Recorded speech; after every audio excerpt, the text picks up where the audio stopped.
Welcome to Tarot's Landing, a place where we get to explore tarot, both old and new, the classic currents and the fresh symbols that still know how to speak. Settle in, take a breath, and let's see what wants to meet you here. A quick reminder before we begin. Not every reading is for everyone. If something in this message clicks, if it feels like it's describing your weather, then you're in the right place. And if you feel it drifting past you, that's okay too. Trust that. We'll be right here, and we look forward to seeing you next time. As I tune in, I'm getting a sense of movement and momentum, like a door cracking open and a strong wind behind it. There's a vibe of go energy, but also a quieter undertow asking for discernment. Don't mistake speed for truth, and don't confuse intensity with alignment. I also feel themes of resources and reciprocity. What you give, what you hold, what you're ready to let circulate, alongside a more moonlit thread. Intuition, timing, and what's forming beneath the surface. So we're going to read for both the spark and the shadow. Courage, yes, but guided. Let's begin. Alright, so our first card here is abundance. And I love that this is opening the row because it sets the tone immediately around flow, support, and what's trying to move in your life. What I'm hearing with this card is you are not being asked to clutch tighter. You're being asked to trust the circulation. This can absolutely speak to money, but it also feels bigger than money. It's energy, time, love, creativity, opportunities, even confidence. Where something has felt scarce, this card says the answer may not be protect harder. It may be where is the channel blocked?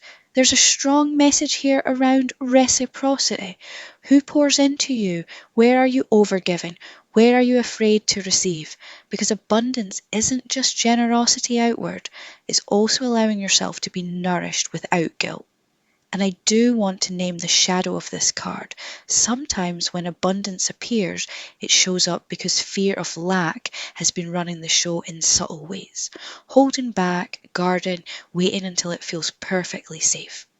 But this card says abundance grows when it moves. So this first card feels like an invitation. Let something circulate. Share, ask, receive, invest, open. There is support available here, but it wants to be part of a living exchange, not a locked container. Okay, and now we have the Knight of Wands. Yes, this is that go energy coming in loud and clear. This card feels like a surge of confidence, momentum, desire, and boldness. Something is wanting to move. For some of you, this is a person coming in hot, charismatic, exciting, passionate, maybe a little hard to pin down.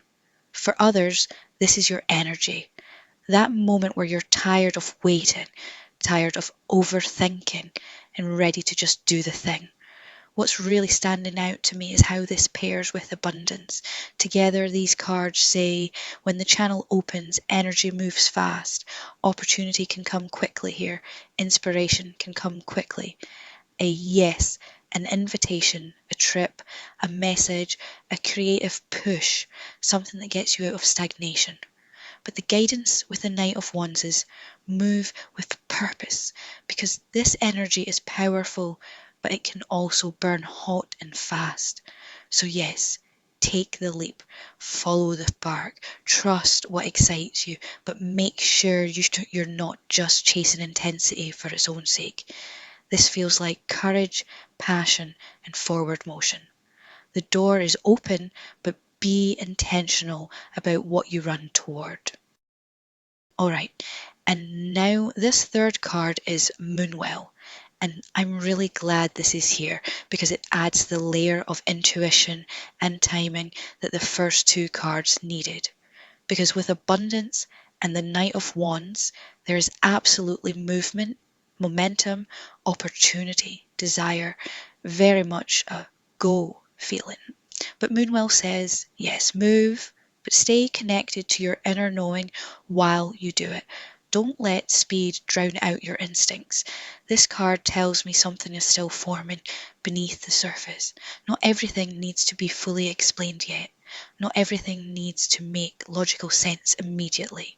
You may already be getting nudges through dreams, gut feelings, repeating signs, emotional reactions, or just that quiet sense that something is deeper than it first appears. And I want to say this clearly. Moonwell is not confusion for the sake of confusion. It's mystery with meaning. It's the kind of energy that asks you to listen before you label, to feel before you force a conclusion.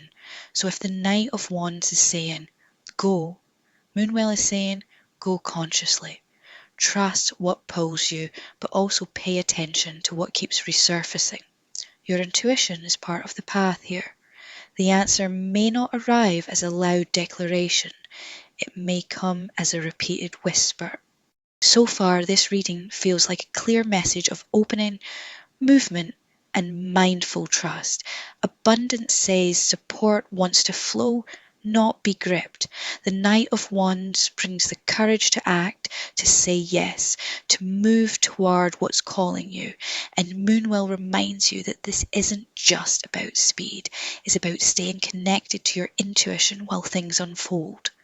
So we've got flow, momentum, and inner knowing all working together here. The question now is, where is all of this leading, and what do you need to understand next as it develops? Let's keep going. Alright, and now this fourth card is fire sign. And wow, this really confirms the energy that's been building across the spread. This card feels like identity in motion. Not just something is happening, but you are being asked to show up more boldly inside of what's happening. There's courage here, yes, but also visibility. This is not shy energy. This is the kind of card that says, stop circling the edge of your own life, step in, claim the space, let yourself be seen. What I love is how this builds on the Knight of Wands. The Knight gave us the spark, the momentum, the urge to go. But fire sign adds purpose and self-possession. It says this isn't just random excitement or a passing wave of inspiration. There is something here that wants fuller expression through you. I'm also hearing a message around creative power, leadership, and confidence. For some of you, this is about taking initiative. For others, it's about speaking up, launching something, saying the brave thing, or finally honouring what you know you want. The only caution here is, don't let fire become impulsiveness or performance. This is about directed passion, not proving yourself. So if this card is your confirmation, and honestly it feels like it is, then the message is begin, be bold, and let your energy move towards what actually matters to you. Okay, and now this fifth card is the Knight of Swords. And this is really interesting because it feels like the reading is sharpening.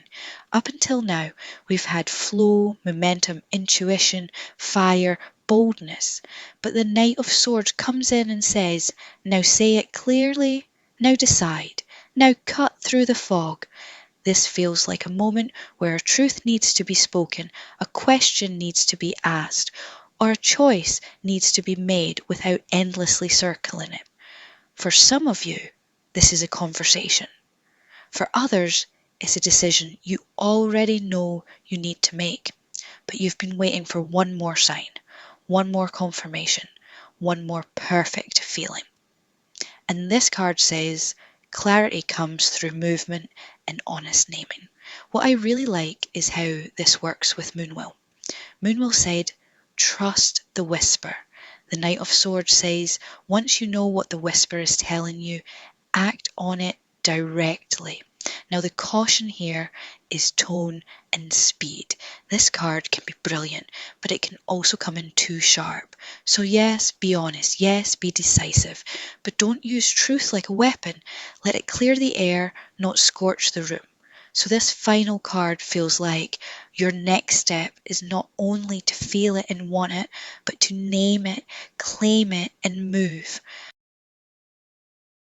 It was a pleasure doing this reading for you. Please subscribe for more readings.